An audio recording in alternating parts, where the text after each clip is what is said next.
자, 그러면 또 이제 후반부에 강의 시작하도록 하겠습니다. 자, 후반부는 아까 말씀대로 종교 개혁에 대해서 이제 제 강의를 하고자 합니다. 자, 그래서 여기 제가 지금 잠깐 지도를 그려놨는데 이쪽 유럽은 전부 어느 교회가 관할을 한다? 예, 서방교회, 로마 카톨릭 교회가 관할을 하게 돼 있어요. 그래서 중세 시대 동안 로마 카톨릭이 거의 지배를 했다 해도 과언이 아닐 정도로 했어요. 그런데 이제 문제는 이 로마 교회가 오랫동안 이 각 나라들을 지배하면서 지금 우리 생각에는 교회니까 당연히 성경에 기초해서 모든 것이 정해질 것이라고 생각을 하지만 로마 교회의 생각은 그게 아니고 성경보다도 교회가 권위가 더 높다. 그리고 교황이 성경을 해석하는 대로 해석을 해야 되고 절대 다른 해석을 하면 안 된다. 이런 거였고요. 그 다음에 자, 아까 성경을 무엇으로 번역했다 그래서 제롬이란 분이 라틴어로 번역을 했다 그랬죠. 라틴어. 그리고 다른 성경으로 번역이 된다, 안 된다? 안 된다. 그러면 여기 일대에 사는 사람들이 라틴어를 안다, 모른다? 라틴어를 몰라요. 그 다음에 여기 독일이나 프랑스나 영국에 사는 그 카톨릭 교회 신부들은 라틴어를 잘한다, 못한다? 잘하는 사람도 있지만 거의 못하는 사람도 대단히 많다. 그러다 보니까 신부조차도 라틴어를 잘 모르니까 무엇을 따라하겠어요? 계속 흘러내려오는 전례에 따라서 그냥 예배드리고 이렇게 하는 거예요. 자, 근데 교회 안에는 무슨 교구장도 있고 하지만 또 이게 성경을 나름대로 연구하고 하는 사람들이 있다 없다? 있어요. 근데 그런 사람들이 성경을 이렇게 계속 공부하다 보니까 교회가 성경대로 한다, 안 한다? 안 한다. 이런 것들이 이제 밝혀지게 되는 거예요. 그래서 우리가 일반적으로 종교개혁은 누가 했다고 생각하세요? 마틴 루터가 했다고 생각을 해요. 자, 루터는 어느 나라 사람일까요? 독일 사람이에요, 독일 사람. 자, 루터가 종교개혁할 때 직업이 뭐였다? 신부 겸 신학자 겸 교수였어요. 이 사람이 이제 종교개혁을 하는데 그게 1517년이에요. 1517년.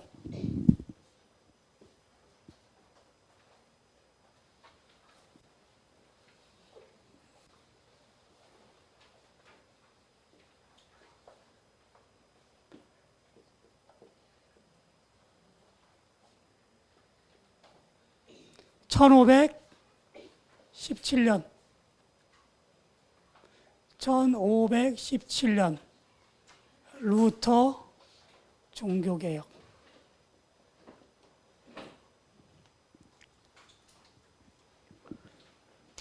이 루터란 사람은 이 영적으로 굉장히 민감한 사람이에요. 그래서 자기의 구원에 대해서 굉장히 어떻게 하면은 구원을 받을까 이거를 연구를 많이 한 사람이에요.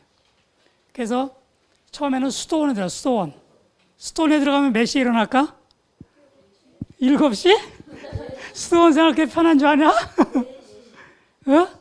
조금 더 쓰지 그래? 3시에 일어나, 3시. 그렇게 하고 하루 동안 그 짜여진 스케줄에 따라서 그렇게 하는 거야. 그렇게 해서, 근데 그 당시만 해도 수도원이 주로 뭘 했냐면 고행, 금욕 이런 걸 하는 거야. 그러니까 몸을 자꾸 괴롭혀가지고 뭔가 이 하나님의 복종한다 막 이런 생각을 갖게 하는 거예요. 근데 자기가 아무리 자기 몸을 괴롭히고 막 채찍으로 때리고 그래 자기 몸을 계단을 막 무릎으로 기어 올라가고 막 마룻바닥을 무릎으로 기어 다니고 그걸 고행이라 그러는데 근데 루터가 아무리 그렇게 고행을 해도 이 마음에 어떤 흡족함이 없는 거야. 구원의 확신이 없는 거야. 그래가지고 이제 로마에 가서 뭐 계단 이런 데서 막 기어 올라가 보고 했는데 역시 구원의 확신이 없어. 그래도 어쨌든 이 사람이 계속 성경을 공부하고 하다 보니까, 자, 지금 가장 종교개혁을 일으킨 가장 중요한 이유가 뭐였다? 면죄부 판매였죠. 면죄부 판매. 자, 면죄부가 어디에서 제일 많이 팔렸냐면 독일에서 제일 많이 팔렸어요. 독일. 예, 이제 직접적인 이유는 뭐냐면, 로마에 성당을 크게 짓는 거야. 대성당을. 그게 이제 왜 그러냐면, 아까 콘스탄티노플이 오스만 투르크에게 다 멸망을 했잖아요. 예, 멸망을 하고, 이제 그 교회로 입장에서 보면은, 이제 로마 카톨릭 교회만이 온전히 서방에 살아남은 거, 나머지는 다 지역적으로 이슬람의 지배하에 들어가는 거예요. 네. 그리고 아까 그 십자군, 아까 4차 십자군이 콘스탄티노플을 공격했다 그랬잖아. 예, 그 공격을 해가지고 콘스탄티노플에 있는 모든은 아니지만 수많은 보물들을 다 이태리로 갖고 온 거야. 예, 베네치아 막 이런데. 그래, 베네치아 가면은 제일 큰 성당이 성 마르코 성당인데, 그 콘스탄티노플에 있던 그 성화라든가 이런 귀중한 보물들을 다 그걸로 갖고 온 거야. 예, 그러면서 이 이태리 쪽에 르네상스가 일어나기 시작을 하는 거예요. 와, 이 동방이 이렇게 화려했어. 막 이렇게 되는 거예요. 그러면서 또 이제 무역이 더 발달하면서 이제 돈이 쌓이면서 이제 성당들이 이제 막 화려하게 짓기 시작을 하는 거예요. 근데 이제 제일 대표 성당이 뭐였냐면 성 베드로 성당이에요. 지금 로마 교황청 바티칸 시국에 있는 그 베드로 성당, 성 베드로 성당. 이거는 옛날에 폼이 났었는데 막 다른 성당이 커지니까, 야, 우리가 대표 성당인데 이래갖고 되겠냐? 좀 뻑적지근하게 짓자, 이렇게 된 거지. 그렇게 해가지고 이제 레오 14세 교황이, 야, 우리 성 베드로 성당 크게 짓자. 야, 미켈란젤로 좀 오라 그래. 그래갖고 막 미켈란젤로도 부르고 막 이렇게 하고 하는데, 뭐가 필요해? 성당을 크게 지려면 이게 필요하지. 이게 필요해. 예. 그래가지고 이제 돈을 모은 목적으로 면죄부를 판매를 했어요. 근데 주로 어디에서 판매를 했다? 독일 땅에서 판매한 거야. 왜냐하면 그 프랑스나 영국 이런 데는 이미 왕권이 확실해. 그러니까 건드리기가 만만치 않아. 근데 독일은 그때마다 다 갈라져 있었거든. 영주들이 지배하고, 황제가 있다 그러지만 황제도 영주가 선출하는 거고. 그러니까 제일 만만한 게 독일이었어. 그렇게 해서 독일에서 주로 판매를 하기 시작했는데, 루터가 가만히 보니까 이 성경책을 아무리 읽어봐도 이 면죄부를 사야 천국을 가느니라, 이런 게 있다 없다? 없는 거예요. 없는 거. 그렇게 해서 일단은 면죄부 문제. 근데 사실 면죄부는 그때만 이제 파는 게 아니고 그 이전부터 면죄부가 있었어요. 그러니까 십자군 전쟁을 할 때만 해도 너희들이 십자군 전쟁에 참여해서 예루살렘에 도착하면 너희들의 평생의 죄가 면제된다. 이렇게 선언을 한 거예요, 교황이. 그러니까 죄 사함을 받으려고 십자군에 참여한 사람들도 굉장히 많았어요. 그리고 이제 그 카톨릭에는 뭐가 있냐면은 고해성사네, 고해성사. 고해성사 들어봤나? 카톨릭 교회는 자기 죄를 누구한테 가서 고백을 해요? 지금 우리는 하나님한테 우리는 다이렉트로 가잖아, 그죠? 근데 카톨릭 교회는 하나님한테 다이렉트로 가는 게 아니고 자기가 찝찝하고 죄 진 게 있으면 누구한테 간다? 신부한테 고해성사실에 이렇게 들어가가지고 신부 얼굴 못 보고, 신부님, 저가 엊그저께 저기 누구 돈을 살짝 했거든요. 이렇게 하면은 내가 네 죄를 사해 주노라. 대신에 너는 일주일 동안 철야 기도를 해라. 뭐 이런 걸 해주는 거야. 그리고 나중에는 그것을 돈으로 환산해 갖고 얼마를 내라. 막 이런 게 있었어요. 그게 이른바 면죄부라고 하는 거예요. 그런데 이제 베드로 성당을 짓기 위해서 더 세게 면죄부를 파는 거지. 그리고 연옥이라는 거를 이제 만들어내 가지고, 네 아버지, 어머니 지금 연옥에 가 있잖아. 네가 돈을 땡그랑 넣으면 그 순간 연옥에서 어디로 간다? 천국으로 간다. 이렇게 하는 거야. 그러니까 또 그게 또 마음에 걸리니까 또 사람들이 또 그 변제부를 사고 막 이렇게 하는 거지. 예, 그렇게 해서 야, 이거 루터가 보니까 이거 아닌데, 그렇게 해서 그때 이제 비텐베르그에 있었는데, 비텐베르그의 그 성당 앞에다가 우리로 치면 이런 거야. 대자보야, 대자보. 야, 이거 우리 교회 이렇게 하면 안 되는 것 같은데, 우리 한번 이걸 주제로 한번 토의해 볼까? 이거 붙여놓는 거야, 이거. 99개. 네, 그걸 95개 논족 또는 95개 반박론 이렇게 표현을 해요. 그렇게 해서 그걸 붙여놓은 거야. 그러니까 뭐 마틴 루터는 내가 이제부터 종교개혁을 하니까 나를 따르라 이런 게 절대 아니야. 종교개혁 이런 거 생각도 안 했어. 이거 성경하고 다르네. 따져보자. 그래서 이제 그 95개 논제를 잘 읽어보면 뭐 여러 가지 얘기들이 있지만 제일 핵심적인 내용이 두 개야, 두 개. 하나가 뭐냐면 면죄부. 면죄부로 구원받는 거 아니다. 왜냐하면 이 마틴 루터가 이렇게 로마서를 읽다가 의인은 믿음으로 살리라. 이제 이걸 읽어갖고 아, 구원이라는 거는 믿음으로 받는 거구나. 이걸 깨달은 거거든. 이게 원래 사도 바울이 외친 거거든. 갈라디아 교회에다가. 그래서 이 마틴 루터는 갈라디아서 로마서를 제일 좋아했어. 그러니까 사도 바울이 주장했던 그런 걸 제일 좋아했던 거예요. 그 다음에 사실은 그거를 아까 교부 중에서 어거스틴이 주장을 했었는데 교회에서 잘 안 받아들인 거지. 그렇게 해가지고 이제 그 대자보를 붙인 거예요. 그래서 구원은 무엇으로 받는다? 믿음으로 받는다. 그냥 우리가 면죄부 이런 거 산다 그래서 받는 게 아니고 어떤 행위로 받는 게 아니다. 그 당시만 해도 로마 교회는 믿음도 중요하지만 행위도 중요하다 이렇게 가르쳤거든. 그 옛날에 우리가 성경 공부할 때 사도행전 15장에서 배운 거예요. 그 유대인들이 와가지고 믿음도 중요하지만 뭘 해야 구원받는다? 할례도 받고 율법을 지켜 구원받는다 이렇게 외쳤잖아. 네. 그래갖고 그때 예루살렘 회의가 열린 거거든. 그래서 그때 그거 아니다. 이렇게 해서 믿음으로 받고 또 은혜로 구원받는 거지 이 면죄부하고 무슨 행위를 해서 구원받는 거 아니다. 이렇게 주장을 하는 거지. 그 면죄부 문제가 제일 큰 문제가 또 하나가 문제가 교황의 권위야. 교황의 권위. 교황이 죄를 사해줄 권위가 없다. 그러니까 교황권에 대해서 엄청나게 이 교황은 별 볼 일 없다. 너나 나나 똑같다. 이렇게 주장을 한 거예요. 그렇게 해서 마틴 루터가 종교개혁을 하는데 그걸 붙여놓았는데 이제 그거가 이제 로마 교황청까지 들어간 거야.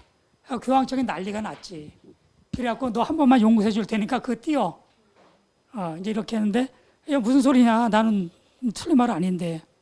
그리고 이제 이때 이 얼마 전에 인쇄술이 막 발달했어. 금속 인쇄. 구텐베르그 인쇄술 들어봤나? 인쇄술이 발달하니까 이 마틴 루터의 95개 논조 이것이 막 프린트가 돼가지고 유럽 전역에 퍼지는 거야. 그렇지 않아도 지금 교회에 불만이 많은 사람들이 굉장히 많았었는데 마틴 루터의 95개 논조를 쫙 읽어보니까 속이 후련한 거야. 뭐 루터 맞네 막 이렇게 됐지. 그러면서 많은 사람들이 루터의 의견에 동조하기 시작을 하는 거지. 그래서 교황청에서는 계속 너 파면한다, 너 죽여버린다 막 이래. 그래서 결국은 이제 몇 년 지나서 한 4년쯤인가 지나서 이제 그 보름스란 데서 그 독일 연방의 그 국회이지 국회 거기서 또 이 문제를 다룬 거야. 그때는 누가 와서 했냐면은 황제 카를 5세. 카를 5세는 아주 전형적인 카톨릭 신자였거든. 루터 보고 너 저기 그 번복해 살려줄게 이렇게 된 거지. 루터가 난 못합니다. 이렇게 해가지고 이제 파면당하고 어느 누구도 루터를 죽여도 죄가 없는 거야. 그게 파면이라고 하는 거야. 파면당하면 누구든지 루터를 죽일 수 있어. 그래도 그 사람은 아무 죄가 없어. 그러니까 이제 루터의 목숨은 완전히 무슨 목숨?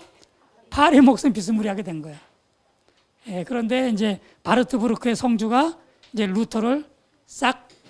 루터가 실종된 것처럼 꾸며가지고 싹 납치해 가는 거야. 그렇게 해서 루터가 그 성에서 계속 있으면서 거기서 무슨 일을 한다? 성경을 독일어로 번역을 하는 거야. 성경을 독일어로 번역. 그러면서 이제 여기저기서 많은 질문들이 이제 오면 그거를 루터는 계속 에세이 같이 이렇게 글을 쓰는 거야. 무엇에 대하여 짜자자 글 쓰면 인쇄술 그때 막 짜자자 해갖고 이제 유럽으로 퍼져나가고. 그러니까 독일뿐만이 아니고 뭐 프랑스, 영국 이런 데 많은 사람들이 루터의 의견에 동조를 하는 거지. 예. 그 루터의 동시대 사람이 스위스의 쯔빙글리라는 사람이 있었어요. 쯔빙글리하고 루터는 나이도 똑같아. 그래서 루터는 독일에서 쯔빙글리는 스위스에서 그렇게 이제 개혁을 이제 해나가는 거지. 처음에는 그냥 뭐 게시판 붙이고 토의하자 그랬는데 막 너 파면한다, 죽인다 그러니까 루터도 이제 완전 목숨 걸고 하는 거지. 그죠? 그래서 루터가 주장했던 게 제일 대표적인 루터의 사상이 4개가 있어. 4개. 첫 번째가 오직 믿음. 오직 믿음. 오직 말씀은 아니고요. 두 번째는 오직 은혜 또는 은총. 우리가 구원받는 것은 전적으로 하나님의 은혜로 구원받는 거지 내가 어떤 행위로 해서 내가 잘나서 구원받는 거 하나도 없다. 이거. 솔라 피데 솔라 그라치아. 그리고 세 번째 이게 더 중요해. 오직 원래 오직 예수도 들어가. 오직 말씀이 아니고 오직 성경.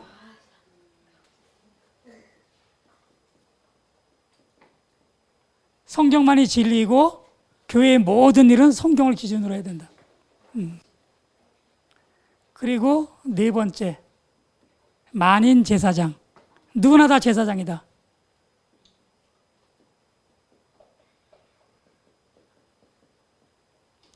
로마 교황청에 앉아있는 교황이나 여기서 성경 공부하는 율이나 다 똑같다.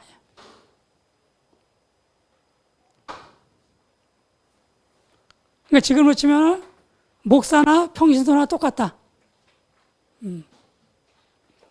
어디 교단의 총회장이나 저기 어린이나 똑같다. 하나님 안에서 똑같다. 누구나 다 제사장이다. 왜? 예수님께서 십자가 달려 돌아가실 때 성소의 휘장이 찢어졌다. 이제는 누구나 다 하나님 앞으로 다이렉트로 나갈 수 있다. 중간에 제사장 필요 없다. 네, 누구나가 다 제사장이다.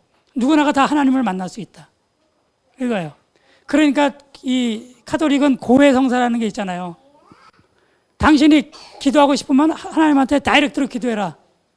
무슨 뭐 신부 아니면 성인 다 필요 없다. 근데 카톨릭은 성인한테 기도하잖아. 성인 베드로시오, 뭐 누구 성인이시오 이렇게 기도하잖아요. 다 웃기는 얘기다. 그거 다 웃기는 얘기. 네. 뭐 마리아 다 필요 없다. 우리가 예수 그리스도의 이름으로 기도하면 된다. 다이렉트로 하나님께 기도해라. 이게 만인 제사장이에요. 교황 웃기지 마라. 너나 나나 똑같다. 이런 얘기야. 이해되세요? 예. 그렇게 해서 이 네 가지, 물론 이제 여기 뭐 오직 예수도 있긴 하지만 이 네 가지가 개신교의 기본적인 강령이 되는 거예요. 개신교. 지금의 개신교는 다 이 기본적인 걸 다 따르는 거예요. 이해되시죠? 그리고 이제 루터는 독일어로 이제 성경을 번역을 해요. 이 루터가 번역한 독일어 성경 지금도 그대로 쓰고 있어요. 자, 그러면 루터가 그럼 최초로 이걸 한 사람이냐? 그렇진 않아. 이미 이 이전에도 루터처럼 뭔가를 해보려고 했던 사람들이 있었어요. 먼저 소개시켜드릴 사람은 존 위클리프라는 사람이에요. 존 위클리프.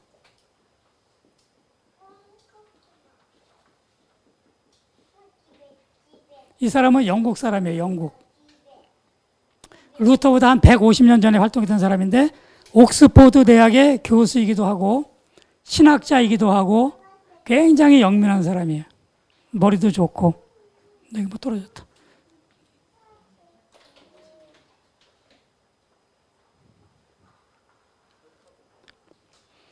예, 이분도 기억해 둘만 해요. 그러니까 이분도 이제 신학을 공부하다 보니까 이 카톨릭에서 하는 게 성경하고 맞다 안 맞다? 안 맞는 거예요. 안 맞는 거예요. 그래서 이분이 주장한 것이 바로 오직 성경이에요. 오직 성경. 그러니까 이게 사실은 루터가 가져온 게 아니고 이미 이때부터 다 있었던 거예요. 150년 전부터. 오직 성경. 네, 모든 기준은 성경이다. 근데 교회를 보니까 그렇지 않은 부분이 많다. 네. 어느 날 이분이 왕을 따라서 로마 교황청을 방문한 적이 있어요. 영국이니까 영국 왕이 세금을 좀 잘 안 내고 그러니까 로마 교황이 부르는 거야. 호출. 왕, 일로 와봐라. 그러니까 왕이 이태리 로마까지 가는 거야. 교황이 부른다고. 이때 위클리프가 쫓아가. 근데 가서 보니까 교황이 개판이야, 막말로. 교황이 그렇게 돈을 밝히고 세속적일 수가 없어. 그러니까 이 속에서 이게 막 치밀어 오른 거지. 저 사람 교황 맞아? 하나님의 말씀을 가지고. 그리고 돌아와서는 그때부터 교황을 까기 시작하는 거야. 예, 교황의 탐욕, 뭐 이런 거, 잘못한 거. 그러니까 교황이 좋아해, 안 좋아해? 안 좋아하지, 안 좋아하지. 그런데 의외로 영국 안에서 이 사람 편드는 사람이 많아. 그러니까 안 죽고 살아남았던 거야. 근데 결국은 교황이 이제 압력을 막 가하고 그러니까 이제 옥스퍼드 대학에서 쫓겨나고 막 이래. 그래서 쫓겨나고 나서 가만히 있냐? 또 가만히 있지 않아. 그 다음에 이 사람이 한 게 뭐냐면은 성경을 영어로 번역을 하는 거야. 네. 성경을 영어로 번역해. 근데 이때 번역한 거는 어떤 성경을 가지고 왔냐면 불가타 성경을 가지고 하는 거야. 라틴어 성경을 가지고 영어로 번역했어요. 그래서 성경 번역하는 사람의 영웅이야, 이 사람이 존 위클리프. 예, 성경 번역하는 사람의 영웅이야, 존 위클리프. 그리고 이 사람은 편안하게 죽어. 그런데 죽고 나서 44년이 지난 후에 로마 교황청에서 이 사람을 파면하고 무덤에서 시체를 파내. 그리고 나서 뼈를 불태우고 가루를 강에다 뿌려버려. 얼마큼 이 사람이 교황을 그냥 막 탄핵하고 막 이랬으면 교황청이 막 이를 바득바득 가른 거지. 이 사람이 존 위클리프예요.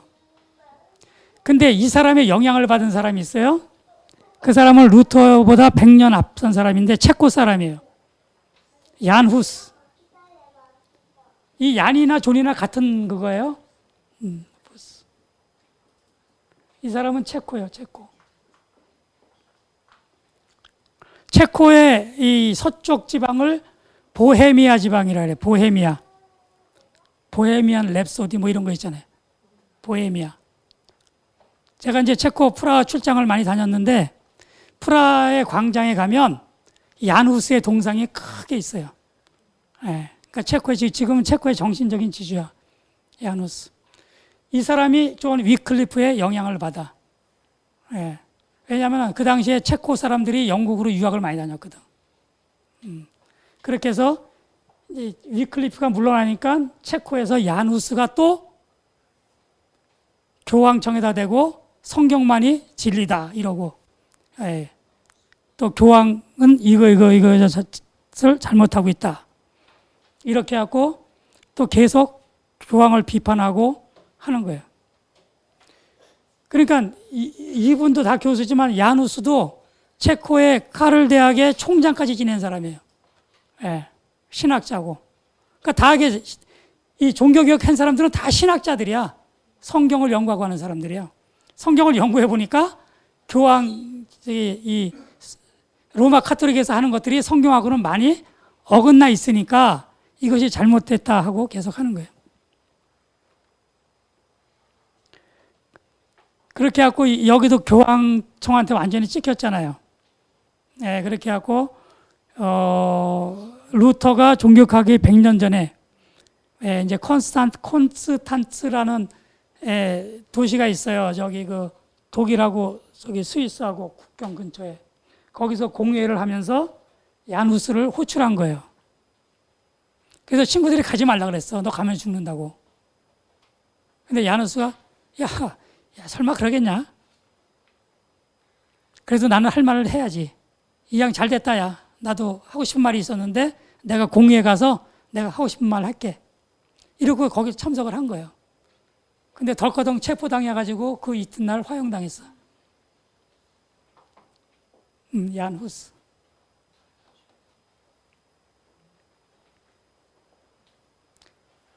그렇게 해서 이전에 존 위클리프나 얀 후스 이제 이런 사람의 뒤를 이어서 누가 나타난 거예요? 루터가 나타난 거예요. 루터. 예, 그러니까 이 존 위클리프는 얀 후스한테 영향을 미쳤고 얀 후스는 루터한테 영향을 미친 거예요. 이해되시죠? 그러니까 루터의 이런 생각이 누구한테 나온 거예요? 위클리프로부터 나온 거예요. 이렇게 쭉 흘러나온 거예요. 그리고 루터, 그 다음에 스위스의 스빙글리. 예, 둘이서 굉장히 잘 맞았는데 이제 성만찬 문제 가지고 의견이 좀 틀어져 가지고 나중에는 틀어졌어요. 그래서 이 사람들이 종교개혁의 1세대야. 1세대. 그 다음에 이 사람의 영향을 받은 사람이 누구예요? 칼빈.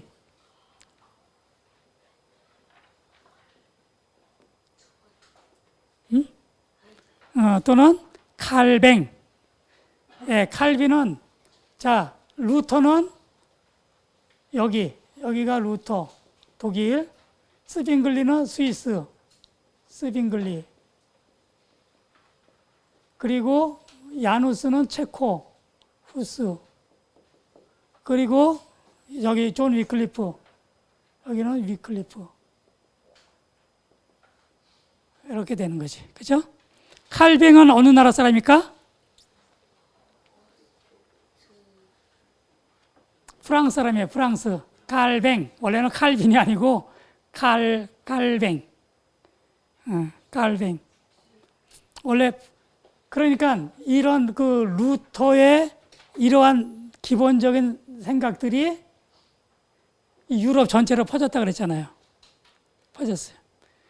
그래서 이제 칼뱅이 어떤 문서를 작성하면서 루터의 생각을 담은 거야.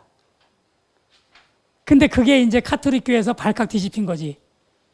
그렇게 해서 칼뱅이 수사선상에 오른 거야. 수사선상에. 그래갖고 프랑스 파리에 있다가 시골로 도망쳐가지고 결국은 도착한 곳이 스위스 제네바야. 예, 원래는 저기 이제 프랑스의 스트라스부르라는 곳으로 가려고 했는데 제네바 시의회에서 칼빈을 붙잡았어. 야, 네가 공부 잘하고 네가 종교개혁 사상이 투철하니까 네가 우리 도시를 좀 이 개혁 도시를 좀 만들어 다오.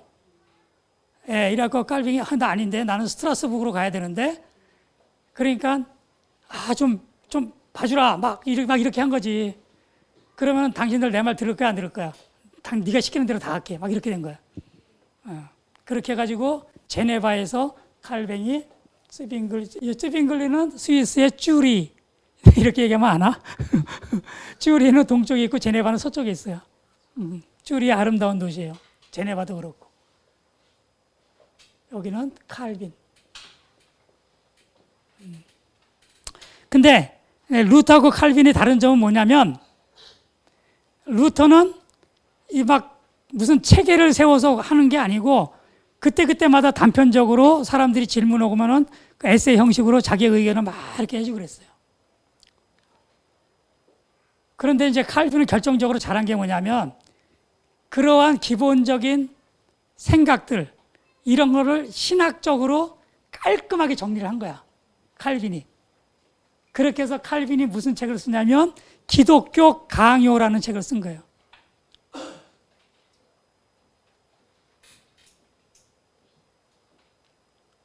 기독교 강요. 그래가지고 이게 이제 우리 흔히 조직 신학의 제일 기본되는 책이라고 하는데 처음에 이제 루터는 막 그냥 여기 이거 따랐다가 저거 따랐다가 이제 막 이렇게 했는데 칼빈이 이걸 책으로 깔끔하게 쫙 엮어버린 거야. 그래가지고 사람들이 칼빈의 책을 딱 보니까 와 이해가 되는 거야. 와 이거 정리 잘했네. 베스트셀러. 네. 그렇게 해가지고 이거를 계속 수정해가지고 지금의 이제 기독교 강요가 됐는데 그래가지고 칼빈이 일약 스타가 된 거야. 스타. 그래서 칼빈이 제네바에 있으면서 제네바를 이 기독교 도시로 이제 만드는 거지. 그리고 칼빈이 또 뭘 했냐면 거기다가 지금으로 치면 신학교를 만들어요. 신학교. 제네바 신학교 이걸 만드는 거예요.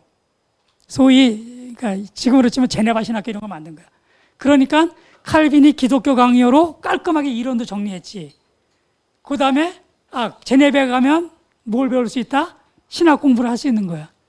그러니까 영국, 프랑스, 독일, 뭐 이런 네덜란드 이런 데서 제네바로 유학을 오는 거지.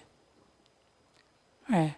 그렇게 해가지고 여러 가지 칼빈의 이제 여러 가지 신학을 배우고 이 사람들이 영국, 스코틀랜드, 네덜란드, 프랑스 막 이런 데로 퍼져서 칼빈주의가 이렇게 퍼지는 거야. 그래가지고 이제 종교 개혁이 유럽 전체를 휩쓰는 거예요. 자, 그래서 칼빈은 요 네 가지 외에다가 또 칼빈 특유의 몇 가지가 더 있어요. 플러스 5 예정론. 이미 태초에 다 결정되어 있다 이거예요. 구원받을 사람, 그 다음에 버려질 사람이 결정되어 있다. 예정론. 그 다음에 여섯 번째가 직업 소명론. 직업 소명.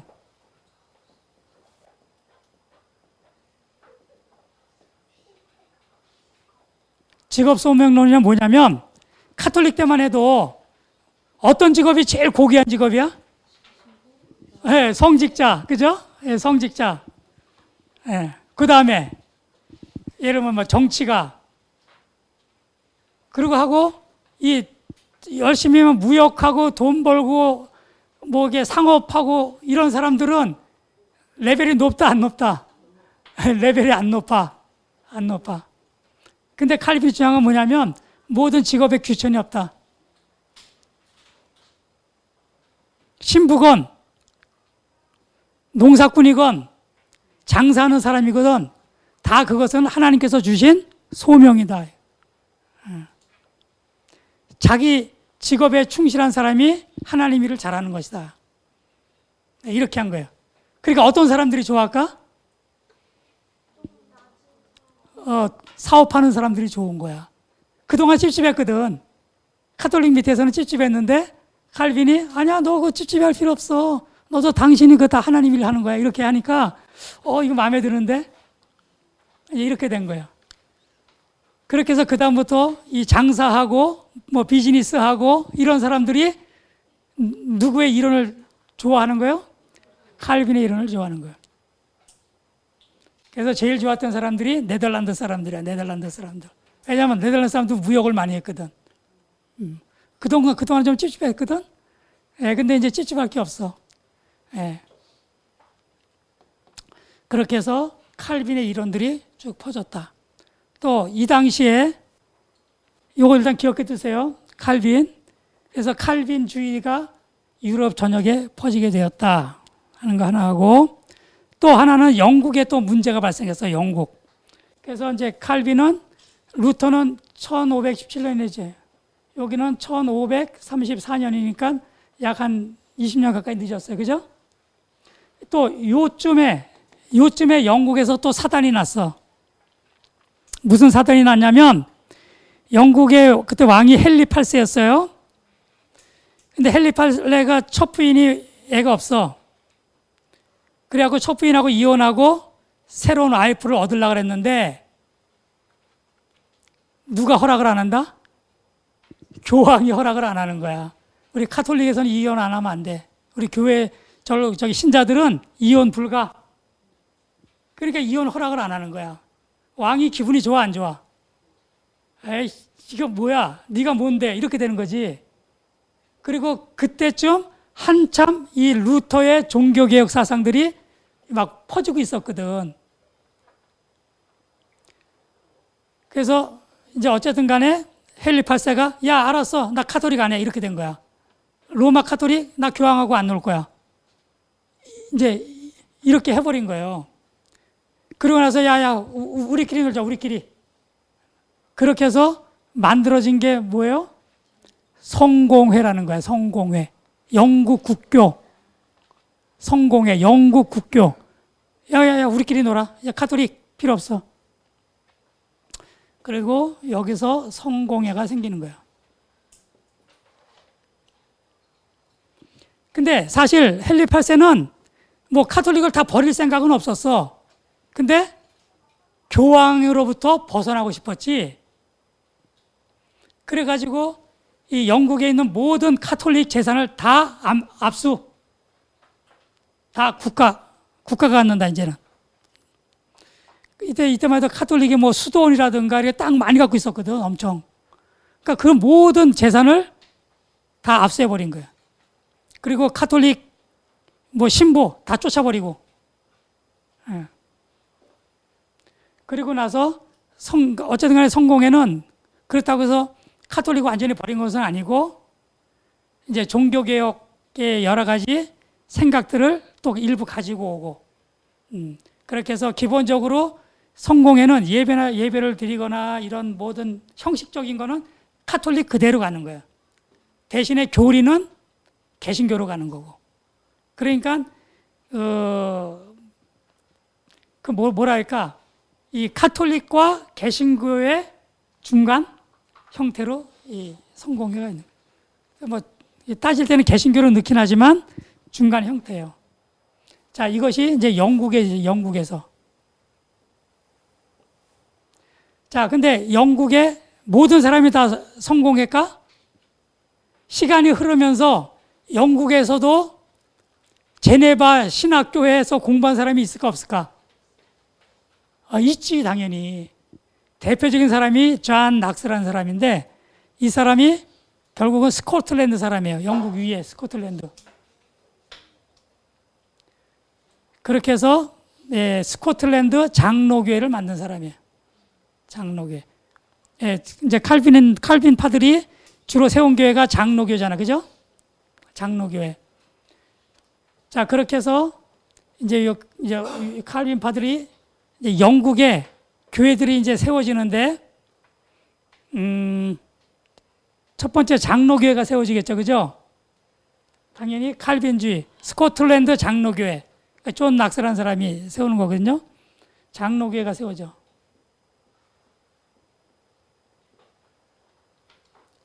장로교회의 특징은 뭐냐면 기본적으로 칼빈주의의 교리를 따르고, 근데 대신에 이제 교회의 여러 가지 행정적인 일을 장로들이 이제 몇 명, 교인들 중에서 장로들을 이렇게 선출해 가지고 그 장로들, 그러니까 장로교회는 목사님도 장로예요.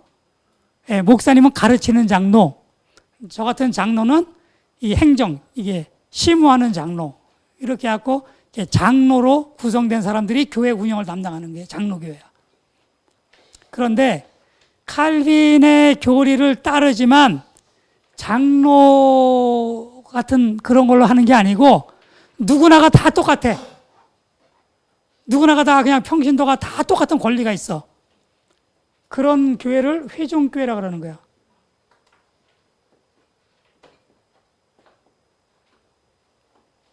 예, 교리는 똑같아요. 장로교회나 회중교회나. 근데 교회의 운영을 누가 한다? 뭔가 문제가 있거나 토의할 내용이 있으면 교인 전체가 다 하는 거야.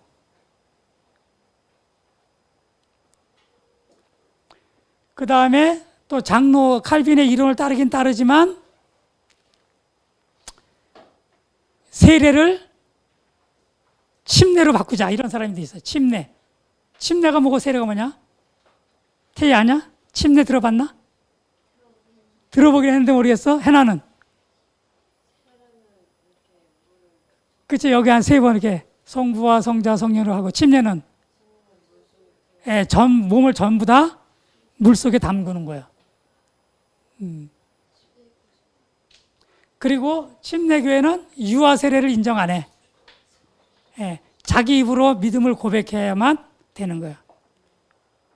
그렇게 해서 침례교회가 나오는 거야. 그리고 침례교회와 회중교회는 비슷한 데가 되게 많아. 그러니까 침례교회도 장로 뭐 이런 거 없어. 다 똑같아. 다 평신도야, 다 평신도.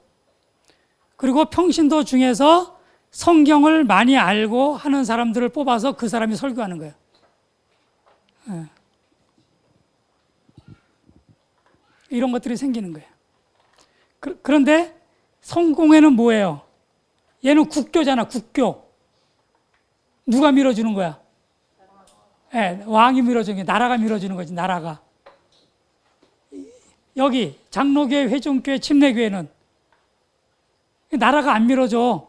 그냥 교회가 다 단독이야. 뿔뿔이 흩어져 있는 거야. 그런데 이 사람들이 보니까 성공회가 이거 개신교야? 개신교 아니야.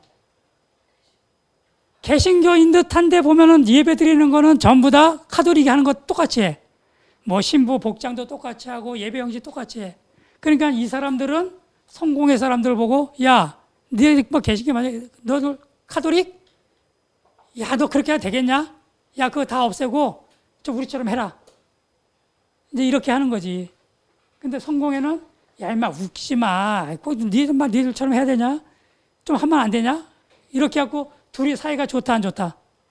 별로 안 좋은 거예요. 그래서 이 사람들이 여기는 국교회니까 국가가 서포트 해주잖아. 그래서 이 성공회에서 이 사람들을 뭐라고 불렀냐면은 퓨리턴. 뭐예요? 청교도. 야, 니그들 잘났다. 니들만 깨끗하다 이놈들아. 그래서 붙인 이름이 청교도야, 청교도. 이 사람들이 청교도. 우리 역사책에서 청교도 이렇게 나와. 그래갖고 이 사람들이 1620년에 어디로 가는 거예요? 여기가 영국 전체 파워를 갖고 있잖아요. 그러니까 자기네들 마음에 안 드니까 자꾸 못 살게 구는 거지. 그러니까 이 사람들이 미국으로 건너가는 거예요. 미국으로. 이 사람들이 미국으로 가는 거예요. 미국.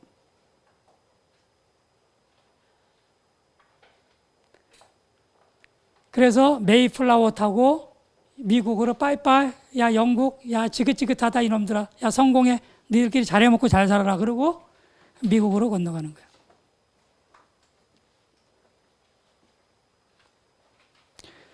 자, 이렇게 해서 이제 프랑스, 영국, 이제 독일 이렇게 이제 진행이 되는 거예요. 그런데 여기 제가 잠깐 보면 거기 표에 보면 여기 1800년 여기 보면은 자, 아우구스부르크 화이부터 설명할게요. 여기 아우구스부르크 화이, 30년 전쟁, 베스트팔렌 조약. 요거 세 개가 한 세트예요. 아우구스부르크 화이, 30년 전쟁, 베스트팔렌 조약. 자, 그렇게 하고 이제 독일 사람들이 이제는 어떻게 갈리는 거예요? 이제 원래 카톨릭을 믿었던 사람도 있고 또 루터파 사람들이 생기는 거지. 루터를 따르는 사람들. 그렇게 하다 보니까 이제 카톨릭이 도저히 안 되겠다. 처음에는 이게 장난인 줄 알았더니 장난이 아니야. 사람들이 전부 다 루터한테 달라붙는 거야. 그래가지고 카톨릭과 루터파하고 종교 전쟁이 생기는 거야. 그래갖고 한참 싸우다가 야, 도저히 안 되겠다. 우리가 이렇게 싸울 필요 있냐? 우리 좀 화해하자, 화해. 그것이 아우구스부르크 화이야, 독일의. 독일의 중간쯤에서 아우구스부르크라는 도시가 있어요. 거기서 서로 화해하자. 이게 1955년이에요. 아니, 1555년. 자, 여기서 결정된 게 뭐냐? 야, 알겠다. 앞으로 너희들 저기 루터 따르려면 따라. 그렇게 해갖고 사람들이 어떤 종교를 택하냐? 자기네 영주가 믿는 종교를 택하는 거야. 영주. 내가 작센주 영주인데 나는 루터를 따른다. 그러면은 작센주에 사는 사람들은 모두 무슨 교야? 루터교야. 그 다음에 나는 저기 내가 영주인데 나는 그냥 카톨릭 남아있을래. 그러면 거기는 뭐 종교 자유가 없어. 그냥 다 카톨릭이야. 근데 이게 싫으면 어떻게 해야 돼? 이사 가야 되는 거야. 예, 이사가. 그렇게 하고 루터교회하고 카톨릭하고 화의를 한 게 아우구스부르크 화의예요. 근데 여기에는 칼뱅파는 낀다 못 낀다? 칼빈파는 못 껴. 칼빈파는 이때만 해도 이단이야. 그냥 인정을 안 해줬어. 그렇게 해가지고 독일 내에서 이렇게 해갖고 서로 화해를 하는 거예요. 그런데 이때 또 얼마 좀 이제 또 한 몇십 년 지났어요. 합스부르크의 황제가 카톨릭이야, 카톨릭. 근데 카톨릭이 독실해. 그러니까 이 개신교 놈들 이거 한번 내가 좀 박살 내놓겠다 이렇게 마음을 먹은 거야. 그리고 처음에 어디를 공격했냐면 체코. 여기. 왜냐하면 체코에 얀 후스를 따르는 사람들이 많이 있었거든. 그렇게 해갖고 이 체코를 공격해갖고 접수를 한 거예요. 그리고 너희들 앞으로 이 얀 후스 따르지 마. 너 루터 따르지 마. 이렇게 해버린 거예요. 그런데 루터파 영주들이 가만히 보니까 저거 가만히 놔두면 어떻게 되겠어? 화살이 누구한테 와? 자기네한테 올 것 같지. 그러니까 이제 루터파 영주들끼리 힘을 합쳐서 대항을 하는 거야, 황제하고. 그렇게 해갖고 전쟁이 시작됐는데 그것이 30년 동안 전쟁이 계속되는 거야, 30년. 독일에서, 여기 독일 바닥에서 30년 동안 전쟁을 하는 거예요. 근데 처음에는 이렇게 시작을 했는데 영주들이 싸우는데 이제 누가 가담을 하냐면 덴마크 왕이 나도 루터를 따를 거야. 그리고 덴마크 왕이 개신교 쪽으로 붙은 거예요. 덴마크 왕. 그러다 처음에 잘하다가 또 깨졌어. 또 끝나나 싶었더니 그 다음에 스웨덴 왕이 나도 루터 내 지지해. 그래갖고 또 스웨덴 왕이 또 쫙 밀고 내려와서 또 오스트리아 군대를 또 박살내버린 거야. 이제 그런 식으로 하다가 또 프랑스는 또 카톨릭인데 또 자기는 또 개신교 편에 붙어. 그러니까 처음에는 종교 전쟁으로 시작했는데 나중에는 정치적인 전쟁이 되는 거야. 그래서 그 전쟁터가 어디냐면 독일이야, 독일. 독일이 30년 동안 전쟁하면 어떻게 되겠어?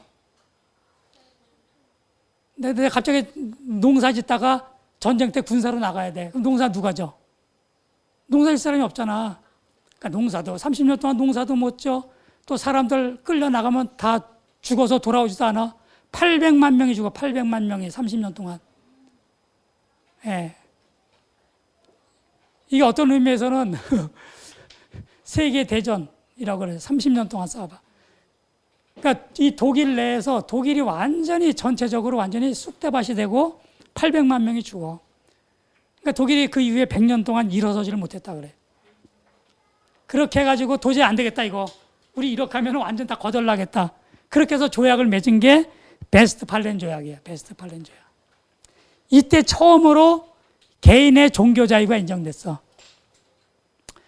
카톨릭을 믿든지 루터교를 믿든지 칼빈을 따르든지 장로교를 믿든지 개인이 알아서 한다. 그래서 이 베스트팔렌 조약이 중요한 거야. 개인의 종교의 자유를 처음으로 인정한 조약이 베스트팔렌 조약이에요. 1648년.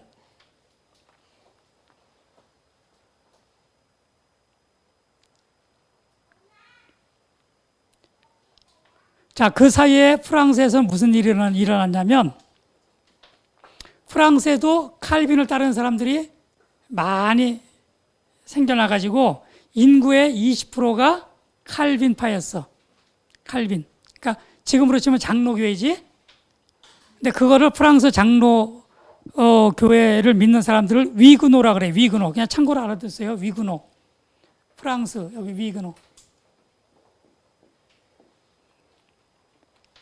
그러니까 카톨릭을 믿는 사람들이 이거 자꾸 장로교인들이 늘어나니까 이 겁도 나고 그래서 여차차 해갖고 이제 그 귀족, 왕족 결혼식 하는 날이 뭐 바돌로메 날이라 그래. 성 바돌로메. 원래 바돌로메가 누구예요?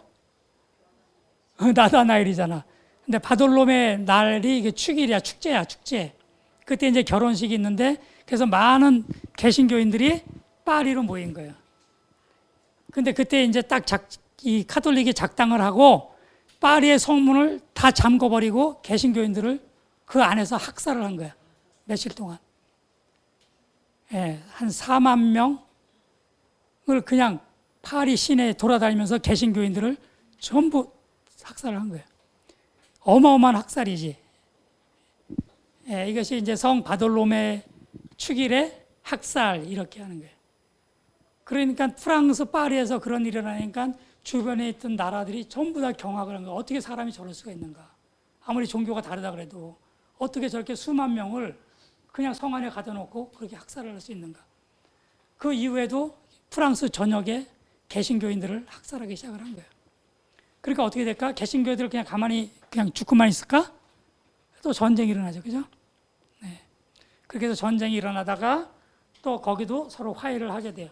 그 이제 참고로 하면 낭트 칙령이라고 그러는데 서로 서로를 인정하자. 예, 그렇게 됐어요. 그렇게 됐는데 또 잘 해오다가 루이 14세 그 왕이 그 파워가 세지니까 루이 14세가 카톨릭이었거든. 그러니까 또 칙령을 발표해 가지고 개신교인들은 모조리 쫓아낸다. 예. 그래갖고 이제 개신교 절대 저기 교회도 다 없애고 재산도 몰수하고 해외 추방하고 막 이런 칙령을 발표를 하는 거예요. 그렇게 해가지고 프랑스에 있는 장로교인들이 50만 명 이상이 국외로 빠져나가. 50만 명이. 어떤 사람은 미국으로 가고 또 어떤 사람은 영국으로 가고 어떤 사람은 독일로 가고 어떤 사람은 네덜란드로 가고. 그리고 특별히 이 장로교인들 중에서 어떤 사람이 많다 그랬어? 상업, 공업, 이렇게 사업하는 사람들이 많다 그랬잖아. 그죠? 예, 그 다음에 기술자들. 이런 사람들이 다 빠져나가 버린 거야, 프랑스에서. 그래서 그 사람들이 네덜란드로 많이 갔어요. 그래서 네덜란드가 이 부흥을 하는데 굉장히 이바지를 많이 했지. 근데 그 사람들만 한 게 아니고 또 사실은 이제 여기 이제 다루지는 않지만 스페인에서는 1492년도 콜럼버스가 아메리카 발견할 때 그 즈음에서 유대인 박해가 있었어. 유대인들 개종 안 하면 막 화형시키고 쫓아내고 하는 게. 그래서 많은 유대인들이 또 남미, 그 다음에 네덜란드, 영국 이런 데로 가거든요.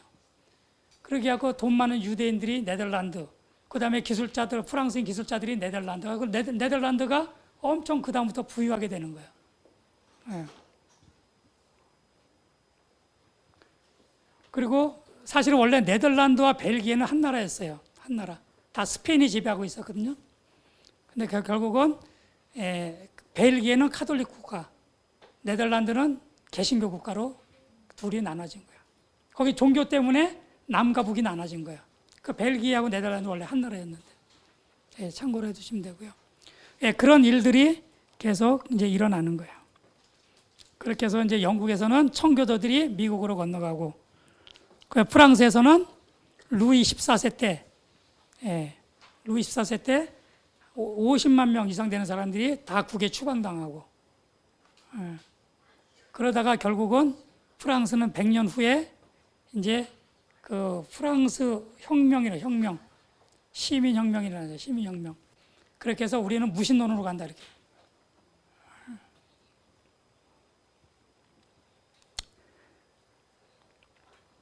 자, 그리고 나서 이제 많은 사람들이 이제 미국으로 가잖아요. 그러니까 유럽에 사는 동안은 종교의 자유를 누리기가 힘들어. 영국에 사는 사람들은 이제 성공회를 믿지 않으면 힘들어. 근데 어쨌든 간에 1611년 이제 이런 와중에서 성공회와 이런 개신교 모여가지고 이제 성경을 하나 번역을 해요. 그때 이제 왕이 누구였냐면은 제임스 왕이어서 제임스 왕. 그래서 그때 만들어진 성경이 킹 제임스 버전이에요. 킹 제임스 1611년 킹 제임스.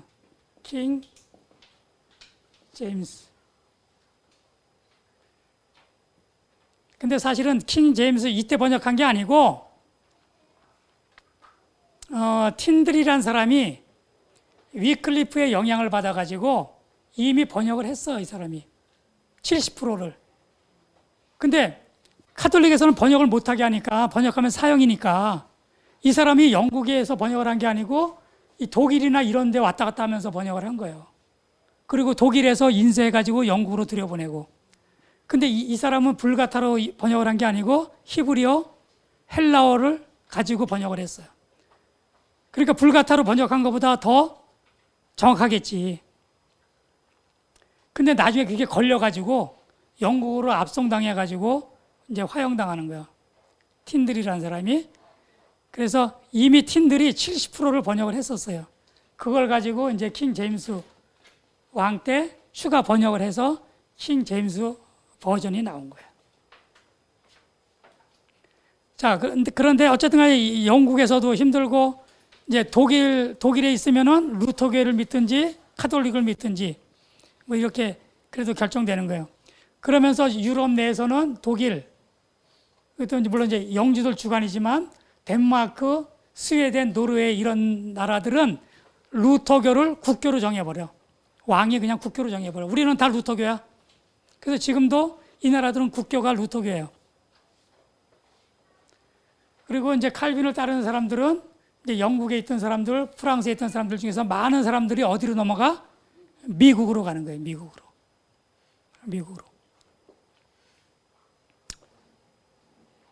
가는 거예요.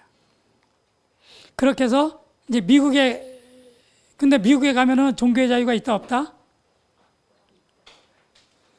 있을 것 같죠? 있지만 또 거기 모인 데서는 또 그것만 믿어야 되는 거야. 또 끼리끼리잖아. 끼리끼리. 그러니까 예를 들면 어떤 데는 회중교회 사람들이 많이 갔단 말이에요. 근데 도시가 커졌는데도 거기서는 회중교회만 고집하는 거야. 예를 들면 뭐 그런 데도 있고. 네, 그러다가 이제 이 사람들이 이제 미국에 뿌리를 내리면서 그래도 많은 종교의 자유들이 인정이 됐었어요. 그리고 이제 미국에 계속 사람들이 늘어나니까 성공회도 미국의 선교사들을 파견하는 거야. 선교사들을. 이때 선교사로 갔던 사람 중에 하나가 존 웨슬레야. 들어봤나? 존 웨슬레? 예, 감리교를 창시했다는 사람이에요. 존 웨슬레. 예, 존 웨슬레 원래 성공의 신부예요. 그래갖고 미국의 남부 지역에 저걸 하러 간 거야. 근데 성과가 별로 없어. 성과가. 그러다가 이 존 웨슬레가 누구를 만나냐면 모라비안 사람들을 만나. 모라비안은 누구냐면 이 후스. 지금 체코의 이 후스파들이 완전히 박살났거든. 그렇게 해갖고 체코 안에서 살기가 힘들어. 그래갖고 이 사람들이 떠돌이 생활하다가 독일로 넘어와서 진덴도르프 백작이라는 사람을 만나서 이 사람들이 이 모라비안의 아주 경건한 신앙생활을 보고 이 사람들을 후원해 주는 거예요. 토지도 주고 막. 그리고 독일의 진덴도르프 백작이 원래 루터 교인인데 어쨌든 이 사람들 경건한 삶을 보고 감명을 받은 거야. 그렇게 해서 이 모라비안 사람들을 뭐 후원도 하고 자기도 함께 막 예배드리고 막 이렇게 된 거예요. 그러니까 어떻게 보면 루터 교인하고 이 후스 교인들하고 이렇게 하나가 된 거지. 그래서 이 사람들이 막 선교사도 막 인도 이런 데 막 파견하고 굉장히 헌신적인 삶을 살았는데 이 존 웨슬레가 이 모라비아 사람들을 만나게 되고 이 사람들한테 그 경건한 신앙생활을 배우는 거예요. 그렇게 해서 성공회 안에서 경건 운동을 펼치는 거지. 그래서 그것이 나중에 감리교회가 되는 거예요. 그러니까 감리교회는 어디서 나왔다? 성공회에서 나왔지만 실제적인 내면을 들여다보면 루터교회나 야누스의 생각들이 많이 들어가 있어요. 제가 옛날에 루터교회 다닐 때 우리 고종 사촌 형이 감리교회 목사님이야. 내가 집에 가면 아이고 형님 교회에서 오셨네 막 이래. 그래서 이 독일의 경건주의를 이 존 웨슬레가 많이 받았어요. 그 동생 찰스 웨슬레는 찬송가도 많이 짓고. 근데 그 성공회도 미국의 선교사들을 많이 파견했었어요. 근데 이 선교사들은 주로 미국의 북부에 많이 있었고 성공회는 남부에 있었어. 그러다가 영국하고 전쟁이 붙었잖아. 식민지 전쟁. 그러니까 미국으로 치면 독립전쟁. 어디가 이겨요? 미국 이기지. 그 미국의 독립전쟁을 주도했던 사람들이 누구예요? 이 청교도들이란 말이야. 예, 청교도들. 그 종교의 자유를 갈망했던 사람들. 그러니까 남부의 성공회가 여기는 국교잖아. 영국이 깨졌잖아. 그래갖고 남쪽에 있던 성공회 사람들은 다 영국으로 돌아가고. 근데 그래도 남아있던 사람들이 이 웨슬레 파들이 남아있었던 거예요. 그렇게 해서 미국의 감리교회가 뿌리를 내린 거예요. 그래서 미국에는 장로교회, 회중교회, 침례교회, 그리고 감리교회. 이렇게 이제 뿌리를 내린 거예요. 그죠? 그 다음에 나중에 이제 독일에서 넘어온 사람들은 무슨 교회? 루터교회. 그죠? 그래서 미국에는 이제 요거에다가 플러스 루터교회가 생기고, 루터교회, 그 다음에 감리교회 이런 게 생긴 거예요.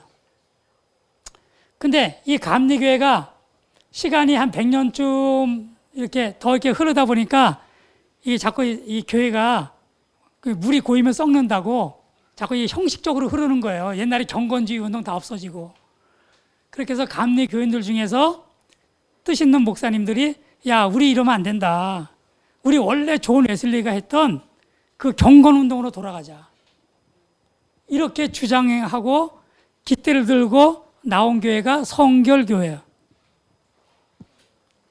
그러니까 성결교회는 감리교회에서 나온 거예요. 그죠? 여기서 성결교회가 나오는 거예요.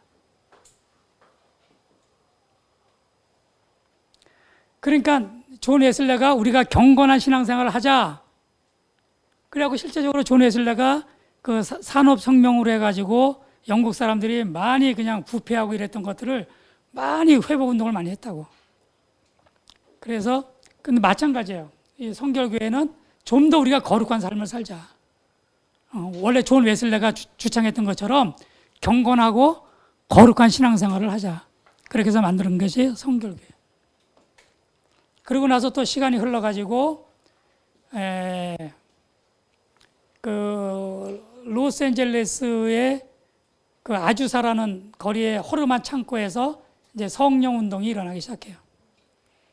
근데 그 성령 운동은 처음에는 감리교회 목사님, 여기 제가 적었는데 찰스 퍼렌 목사님이라는 교회가 1901년 그러니까 20세기에 딱 들어가는 첫 해, 이 감리교회인데 여기에 성령이 임재가 나타난 거야. 그래갖고 기도한 교인들이 방언하는 거야, 방언.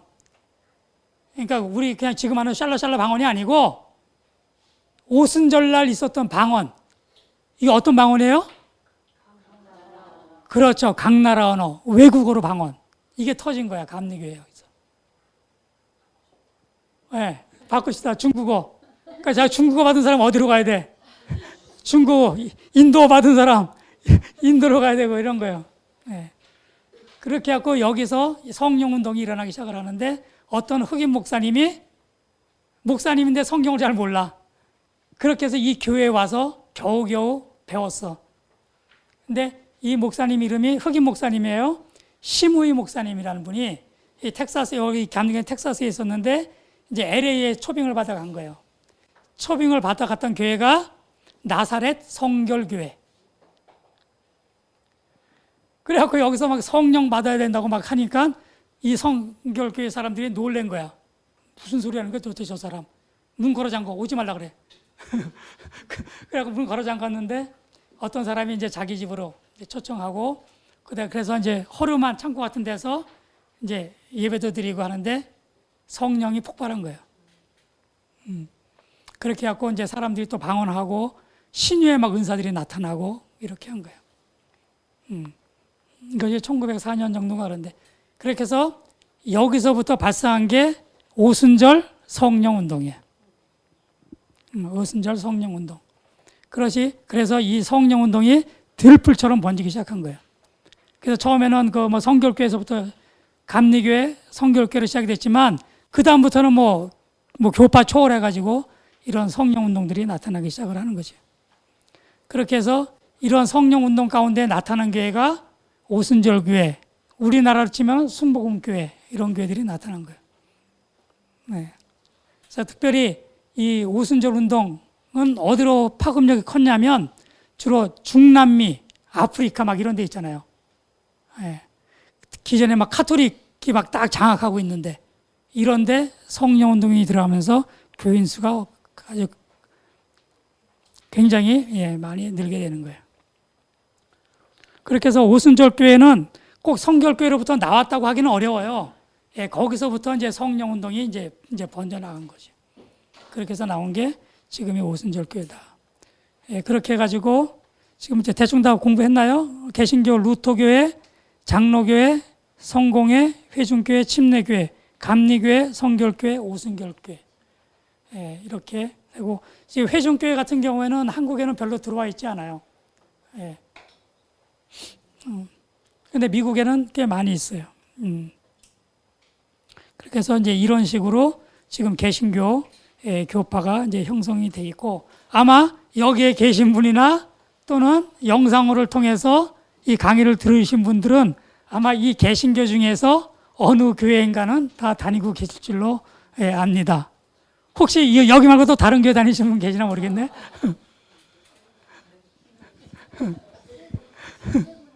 예? 아, 구세군. 이 구세군은요, 구세군은, 그거는 감리교회에서 나온 거예요. 구세군도. 예. 구세군도 감리교회에서 나온 거야. 그러니까, 그거는 어떤 의미에서 조금 다르냐면, 우리가 예수 그리스도의 군대다, 우리는.